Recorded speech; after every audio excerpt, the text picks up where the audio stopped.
আমার ছাগলটা এবার মানে এই বছর রানিং এটা মানে আমি সেল করার পর এটা প্রথম সেল করব। তো এ পর্যন্ত সোফার আমি যেটা মানে ইয়া করলাম যে গরুর চেয়ে আমার কাছে মনে হচ্ছে যে ছাগলই ভালো। কারণ ছাগলে হচ্ছে খাদ্য খরচ কম, ইনভেস্টও কম, আর প্রফিট মানে খারাপ না আর কি। আপনার এখানে কি কি জাতের ছাগল আছে লালন? আমার সব এগুলা ব্ল্যাক বেঙ্গলের ক্রস, মানে আপনার দেশির মধ্যে আর কি ক্রস। এটা হচ্ছে যে এখন মডার্ন টেকনোলজি, মানে মডার্ন থিওরি। আপনার ছাগলের উপরে আপনার কাঠের ইয়ে দেওয়া আছে, ওখানে আপনার যাতে ছাগলের পায়খানাগুলো নিচে পড়ে যায়। আর এখান থেকে আপনার গ্যাপটা থাকার কারণ হচ্ছে যে আপনার অ্যামোনিয়া গ্যাস হয় মানে ছাগলের পায়খানার থেকে। এই অ্যামোনিয়া গ্যাসটা আপনার ছাগলের নাক দিয়ে শরীরে প্রবেশ করলে তাদের অসুখ বিসুখ বেশি হয় আর কি। আর এই দূরত্ব থাকার কারণে, বাতাসের কারণে আপনার এই অ্যামোনিয়া গ্যাসটা উপরে উঠতে পারে না। এই কারণে আমার ছাগলে আবার রোগবালাই কম। এই যে আমি কাঠ দিয়ে যে ইয়াটা করছি, মেঝেটা করছি, এটাতে মানে আপনার হয়তো ইনিশিয়ালি কিছু খরচ হবে, কিন্তু আপনার প্রফিটেবল এই জিনিসটা। এটাতে ছাগল আপনার রোগবালাই হবে না, ছাগলের আপনার গ্রো হবে ভালো।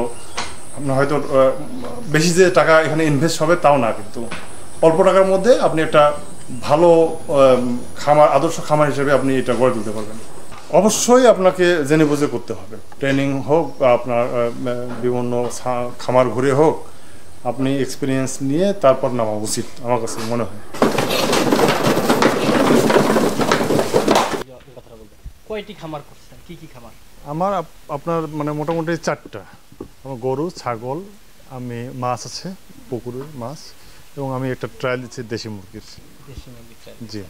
ছাগলের যে খামারটা আমরা দেখতে পেলাম, এখানে কি মনে হয় গরুর থেকে ছাগলেই বেশি লাভবান হওয়া যায় কি না কোনটাতে বেশি? মানে আমার ছাগলটা এবার মানে এই বছর রানিং এটা মানে আমি সেল করার পর এটা প্রথম সেল করব।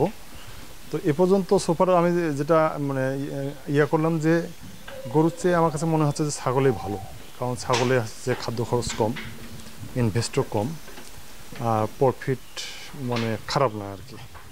আপনার এখানে কি কি জাতের ছাগল আছে?